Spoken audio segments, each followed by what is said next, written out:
আমি কখনই ভাবিনি যে আমি আমার মা হেনাকে আমার নিজের স্ত্রী হিসেবে পাব। যেদিন মা আমায় অনুভব করল যে আমি বাড়ির কর্তা। আমার নাম রাজু। কয়েক মাস আগে আমার বাবা মারা গেছেন, কিন্তু আমার আর মায়ের জন্য সবকিছুই রেখে গিয়েছিলেন। আমাদের জন্য একটি বাড়ি এবং ব্যাংকে বেশ ভালোমতো টাকা পয়সা রেখে গিয়েছিলেন। আমি একটি রাজ্য সরকারের কর্মচারী আর আমার মাইনে বেশ ভালো ছিল। ঘরের কাজ করতে আমার একদমই ভালো লাগতো না, আর আমার জীবন অফিস আর পাড়ায় আড্ডা মেরেই কেটে যেত। আমি কখনই বাড়ি নিয়ে মাথা ঘামাই না। আমার বাবা বাড়ির বাইরের কাজকর্ম দেখত আর মা বাড়ির ভিতরের দায়িত্ব নিত। তাই আমি কোনো চাপ ছাড়াই জীবন যাপন করছিলাম। কিন্তু যেদিন আমার বাবা আমাদের ছেড়ে চলে গেলেন, তখন আমি বুঝতে পারি যে মাকে সমস্ত কাজ করতে হয়। মা কিছু না বলেই প্রায় 1 মাসের উপর সব দিক সামলাচ্ছিল এবং কখনো অভিযোগ করেনি। কিন্তু একদিন মা আমার উপর অনেক চেঁচিয়েছিল। মা আমার উপর রেগে বলেছিল, তুই একটা দায়িত্বজ্ঞানহীন ছেলে। তোর বাবার অবর্তমানে তুই বাড়ির কর্তা, তাই তোকে পরিবারের সমস্ত কাজকর্মের দায়িত্ব নেওয়া উচিত। মায়ের জন্য আমার খারাপ লাগলো এবং তখন থেকে আমি বাড়ির সব কাজকর্ম করতে শুরু করলাম আর মাকে সবভাবে সাহায্য করতে লাগলাম। আমি বাড়ির বাইরের সমস্ত কাজ করতে লাগলাম এবং মা আর কখনো অভিযোগ করেনি। মা খুব খুশি হয়েছিল। প্রতিটি জিনিস ভালো চলছিল যতক্ষণ না বুঝলাম মাও একজন মহিলা। আমার এখনও সেই দিনটি মনে আছে। আমি কাজ থেকে তাড়াতাড়ি এসেছি এবং যেহেতু মা আমার জন্য দরজা খোলেনি, আমি আমার চাবিটি দিয়ে দরজা খুলে বাড়ি ঢুকলাম। বাথরুম থেকে শাওয়ারের আওয়াজ আসছে। আমি আমার সমস্ত জিনিসপত্র রাখার জন্য আমার ঘরে গেলাম। কিছুক্ষণ পরে শাওয়ারের আওয়াজ থামল এবং বুঝলাম মা তার ঘরে ঢুকল। আমি আমার ঘর থেকে বেরিয়ে মায়ের ঘরের দিকে যাচ্ছিলাম। মায়ের ঘরের দরজায় গিয়ে দেখলাম যে দরজাটি ঠিকভাবে বন্ধ করা হয়নি। দরজার ফাঁক দিয়ে ঘরের ভেতর তা দেখা যাচ্ছিল। মা একসেট হয়ে দাঁড়িয়ে আছে। সদ্য স্নান করার জন্য মায়ের মাথার চুল ভিজে ছিল আর সারা গায়ে জলের ফোঁটা লেগেছিল। দেখে আমার জ্ঞান হারাবার অবস্থা। মায়ের নজরে আসার আগে আমি একটু জোরে মা বলে ডেকে নিলাম। মা সঙ্গে সঙ্গে গুছিয়ে নিয়ে দরজা খুলে জিজ্ঞেস করল, রাজু, কখন এলি তুই? আমি তো বুঝতেই পারিনি। আমি বললাম, এই কিছুক্ষণ আগে এসেছি। সব বাজার রান্না ঘরে রেখে দিয়েছি। তারপর আমি আর মা কিছুক্ষণ স্বাভাবিক কথাবার্তা বললাম। আমার মায়ের সেই দৃশ্যের পরে আমি আর নিজেকে ধরে রাখতে পারলাম না। এরপর থেকে আমি মাঝে মাঝেই মাকে একসেট অবস্থায় দেখতাম। মায়ের প্রতি দিন দিন আমার আকর্ষণ বাড়তে থাকে এবং আমি সব সময় মায়ের একসেট দেখার সুযোগ খুঁজতে শুরু করি। এমনকি আমি মায়ের সম্পর্কে চিন্তাভাবনা করা ও শুরু করেছি। মাঝে মাঝে মাকে চিন্তা করে শুরু করি।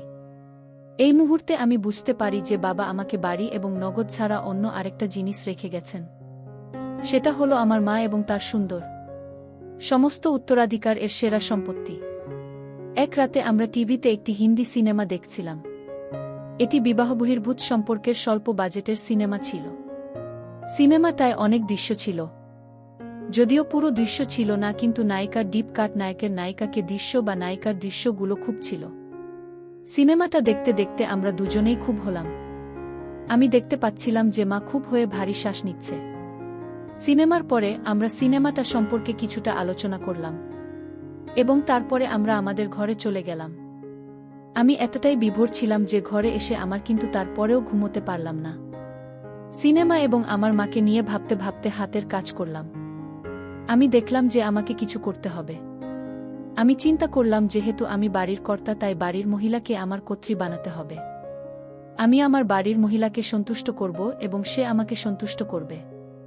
আমি এটাও জানতাম যে মহিলাটি আমার মা এবং সে আমাকে তার অংশীদার হিসাবে গ্রহণ করবে না। আমি সেটা মাকে বোঝালেও সে সেটাতে রাজি হবে না, তাই সবচেয়ে ভালো জিনিস হবে প্রথমবার মাকে জোর করা। একবার যদি মাকে জোরে করে আনতে পারি তাহলে সে পরে আমাকে তার প্রেমিক হতে দেবে। এইসব ভাবতে ভাবতেই আমার আবার শক্ত হয়ে গেল। আমি আস্তে আস্তে আমার ঘর থেকে বের হয়ে মায়ের ঘরে চলে গেলাম। দরজা বন্ধ থাকলেও লক করা ছিল না। আমি দরজা খুলে মায়ের ঘরে ঢুকলাম। মায়ের ঘরে নাইট ল্যাম্প জ্বালা ছিল। মা দেওয়ালের দিকে মুখ করে শুয়ে আছে। আমি এগিয়ে দেখলাম যে মায়ের দুটো জেন বেরিয়ে আসছে। মায়ের খুব সুন্দর এবং ধীরে ধীরে মায়ের নিঃশ্বাসের তালে তালে সেটা কাঁপছে। আমার বাবা মারা যাওয়ার পরে থেকে মা একা একা শুতো। আমি স্থির করলাম যে যদি কখনো মায়ের সাথে আমি তবে সেটা আমার বিছানায় হবে। কারণ ওই বিছানাতেই বাবা বেঁচে থাকার সময় মা বাবা, কারণ আমি চাইছিলাম মাকে আমার কর্ত্রী বানিয়ে একই বিছানায়। এরপর আমি মায়ের হাতটি ধরে বিছানা থেকে টেনে নামিয়ে তাড়াতাড়ি আমার ঘরে নিয়ে এলাম। মা ঘুমের ঘরে কিছু বোঝার আগেই আমার ঘরে এনে দরজাটা লক করে দিলাম। মা থতমতভাবে আমার দিকে জিজ্ঞেস করল, কি করছিস? আমি কিছু না বলে মায়ের টানতে লাগলাম। মা দু হাতে করে ধরে আছে যাতে আমি সেটা খুলতে না পারি। কিন্তু আমি তখন পাগলে হয়ে আরও জোরে টানতে লাগলাম আর মায়ের সব চেষ্টা ব্যর্থ হয়ে গেল।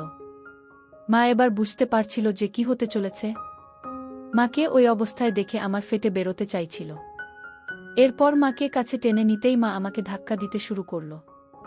মা নিজের মুখটা সরিয়ে নেওয়ার চেষ্টা করছিল, কিন্তু আমি দুহাতে মাকে ধরে বসিয়ে দিলাম। মায়ের বাধা দেওয়ার শক্তি যেন কমে গেল। মা চুপচাপ দাঁড়িয়ে রইল। কিছুক্ষণ পরে যখন মাকে ছেড়ে দিলাম, তখন মা তাড়াতাড়ি ঘরে থেকে বেরোবার জন্য দরজার দিকে যেতে লাগল। আমি দৌড়ে মায়ের দিকে গেলাম এবং এক হাত দিয়ে মায়ের ধরে আবার বিছানার কাছে নিয়ে এলাম।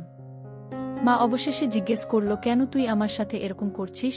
আমি বললাম, কারণ তুমি আমায় বলেছিলে যে আমি বাড়ির কর্তা, তাই আমি তোমায় আমার কর্ত্রী বানাতে চাই। মা বলল, কিন্তু আমি তোর মা, মায়ের সাথে এসব হয় না। এই বলে কাঁদতে শুরু করল। তুমি মায়ের সাথে সাথে একজন মহিলাও, তাই না? এই বলে মায়ের জবাবের অপেক্ষা না আবার বললাম, মা তুমি আমায় আর বাধা দিও না, আমার জন্য প্রস্তুত হও। কাঁদতে কাঁদতে মা বিছানায় চিৎকার করে বলল, তুই কি চাস আমার থেকে? আমি কিছুই বললাম না, শুধু কাজ চালিয়ে গেলাম। মা কাঁদতে কাঁদতে বলল, এরকম করিস না, আমি তোর মা হই। আমি মায়ের মুখের দিকে তাকিয়ে বললাম, এবার থেকে তুমি আমার জীবন সঙ্গিনী ও হবে। পরের দিন সকালে যখন উঠলাম, মাকে বিছানায় দেখলাম না। আমি তখনও আমার বিছানা ছিলাম। আমার এখনও মেঝেতে রয়েছে, তবে আমার মায়ের চিহ্ন নেই। এক মুহূর্তের জন্য আমি ভাবলাম যে আমি কি স্বপ্ন দেখছিলাম, কিন্তু তারপর যখন বিছানায় দেখলাম যে দাগ, তখন বুঝতে পারি যে এটি স্বপ্ন নয়, আমি সত্যি করেই মাকে। রাতে আমি তখন খুব অপরাধবোধ অনুভব করলাম। আমার ঘরের বাইরে হাঁটার মতো সাহস আমি পেলাম না। আমি যতক্ষণ পারলাম ঘরের মধ্যেই থাকলাম। এটা ভালো যে সেদিনটা রবিবার ছিল। কয়েক ঘন্টা পরে আমার মা দুপুরের দিকে আমার ঘরে এসে আমায় ডেকে বলল, অনেক বেলা হয়ে গেছে, তাড়াতাড়ি ঘুম থেকে উঠে পড়। মায়ের ডাক শোনার পরে আমার মধ্যে কিছুটা আত্মবিশ্বাস ফিরে এলো।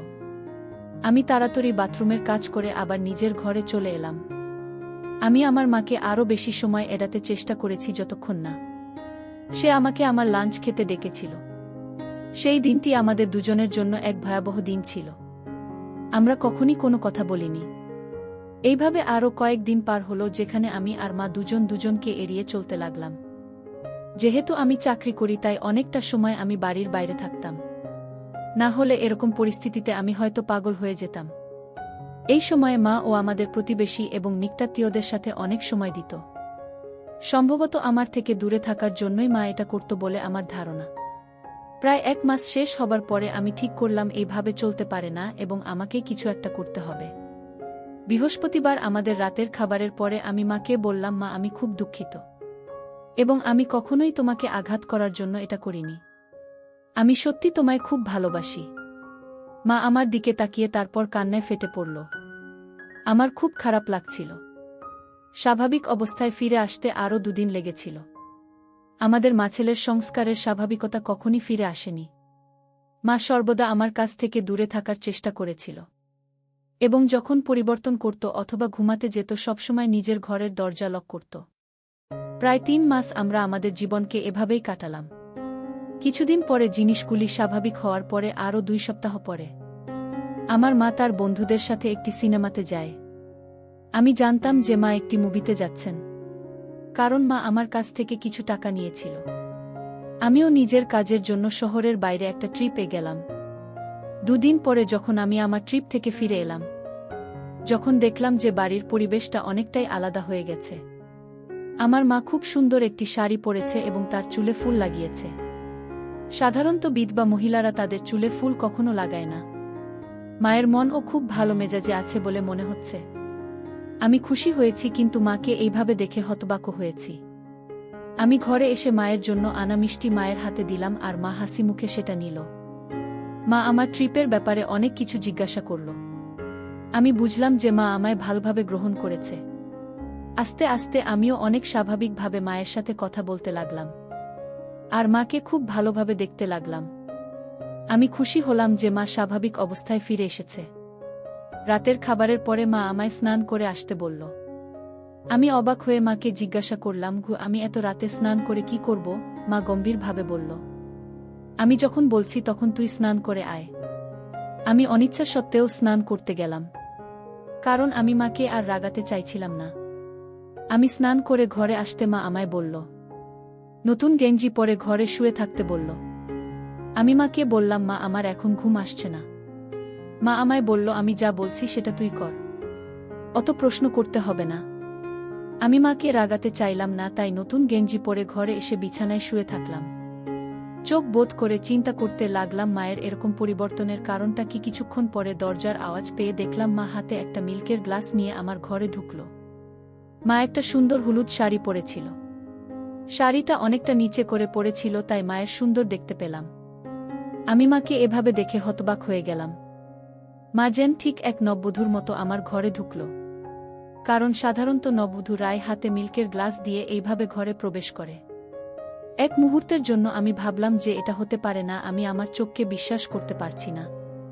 আমি যাকে চেষ্টা করেছিলাম সে আবার আমার কাছে আসার চেষ্টা করছে কেন? মা ঘরে ঢোকার সাথে সাথে ঘরের দরজাটি বন্ধ করে আমার কাছে এসে গ্লাসটা হাতে দিল। আমি গ্লাসটা নিয়ে খেয়ে নিলাম। গ্লাসটা টেবিলে রেখে মা আমার কাছে এসে দাঁড়িয়ে মুচকি হেসে বলল, তুমি যদি চাও তাহলে তোমার মা তোমার কর্ত্রী হতে প্রস্তুত। মায়ের কথা শুনে আমি হতবাক হয়ে গেলাম, আর সঙ্গে সঙ্গে আমারটা আরও শক্ত হয়ে গেল। আমি বিশ্বাস করতে পারছি না যে আমার নিজের মা আমাকে তাকে আমন্ত্রণ জানাচ্ছে। আমার এসব চিন্তা করতে কয়েক মিনিট সময় লেগেছে, কারণ আমি দেখতে পেলাম যে আমার মা এখনও আমার উত্তরের জন্য অপেক্ষা করছে। এই মুহূর্তে আমি কি করব বুঝতে পারছি না। আমার মাকে দেখতে ঠিক একজন সদ্য বিবাহিত কনের মতো লাগছে। মা নিজেকে আমার কর্ত্রী হিসাবে গ্রহণ করার জন্য প্রস্তাব দিচ্ছে, এবং আমার শক্ত হচ্ছে। হ্যাঁ হ্যাঁ বলার বাইরে আমি আর কিছুই ভাবতে পারলাম না। এরপর থেকে আমাদের সম্পর্ক স্বামী স্ত্রীর মতো হয়ে গেল।